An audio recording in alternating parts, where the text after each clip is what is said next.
Arzan Tarapore. I'm currently a non-resident fellow at the National Bureau of Asian Research in Washington, D.C. And from September onwards, I'll be joining Stanford University to take up an appointment as a research scholar on South Asia in the Asia Pacific Research Centre, or APARC. I'm the author of a brand new paper from Kargil, India, that examines the role of the Indian Army in Indian military strategy. The paper is called Rethink Doctrine or Risk Irrelevance. Now, that's obviously a little bit provocative. I'm not suggesting that the army would be unimportant in Indian military strategy. But I am arguing that the world has changed radically in the last 2 decades. And unless the Indian Army rethinks its model for using force, it will become a less and less useful tool for policymakers in Delhi. The premise of the paper is that the Indian Army has traditionally been dominated by what I call an Orthodox offensive doctrine. In this doctrine, the Army favours large formations operating quite autonomously from political direction to launch offensive attacks into enemy territory. The theory of victory of this doctrine is that by seizing some land or smashing the enemy force, India can gain some bargaining leverage to coerce or deter the enemy. This is the model the Indian Army has used for over half a century, with only a little bit of variation.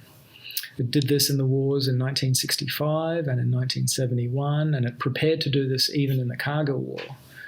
It expected to do this in the Operation Parakram mobilisation, and it plans to do this into the future with new concepts like the integrated battle groups. And even right now with the standoff in Ladakh, commentators are suggesting that the best option for India is to launch a punitive strike and claim some Chinese territory to bargain with. So what's the problem with this? Well, the problem is that India's strategic environment has changed fundamentally in the past couple of decades. 3 changes are the most important.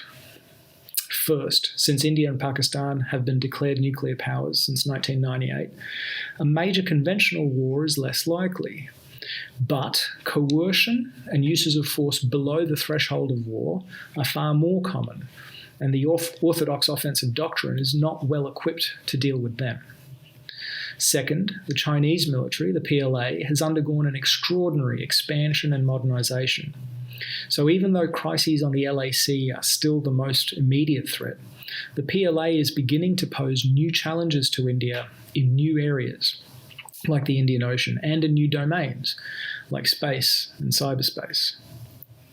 Third, the character of war itself has changed. New technologies, especially information technologies, have changed how countries can fight and win on the battlefield.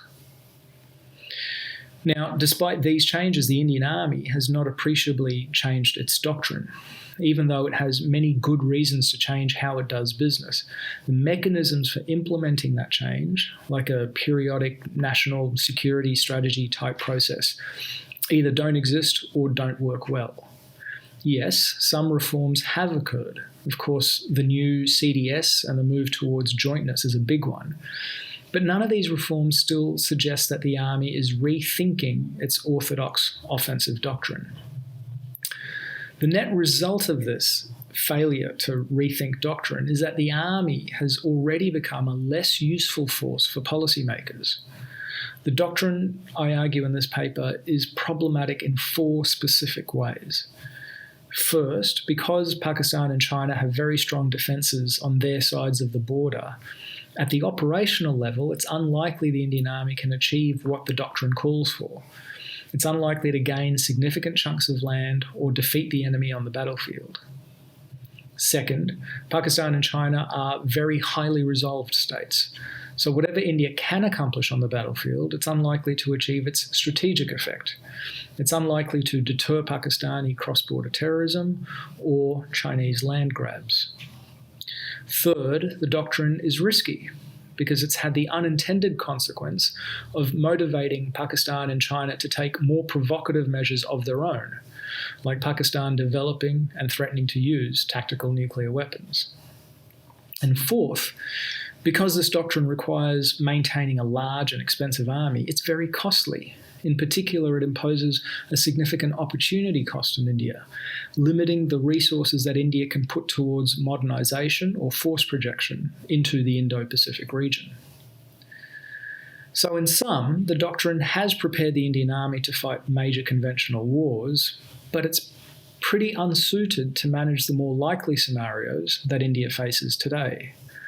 So leaders in Delhi are left with an all-or-nothing choice on India's land borders, and few good options in the regional strategic competition with China. That's why I say, unless the army rethinks this doctrine, it will become less and less relevant as a tool of national policy. Now, of course, the army should be prepared for those major conventional wars. I'm not suggesting this doctrine has no place in the Indian army. And strategies of punishment may also be useful from time to time. But there is a need to rebalance, to create more usable military options to coerce adversaries or influence others in the region. And in this paper, I offer 3 recommendations to the Indian Army. These recommendations are all designed to require negligible additional resourcing and to be contained within the army so as not to ruffle the feathers of other services or the civilian bureaucracy. First, the army should consider new theories of victory, focusing on strategies of denial rather than just punishment. Second, the army should consider how to be the supporting element rather than the supported element of a joint force, especially into the region. And third, the army should consider emphasising some niche capabilities, especially like ISR and long-range precision strike. So that's the paper. I hope you read it. It's available for free from Carnegie India's website. I hope you engage with it and argue with it. But at least think about the fact that while budgets and equipment are important inputs to capability, an army's doctrine, the way it intends to use force, is absolutely critical to the military's utility and relevance. Thanks very much.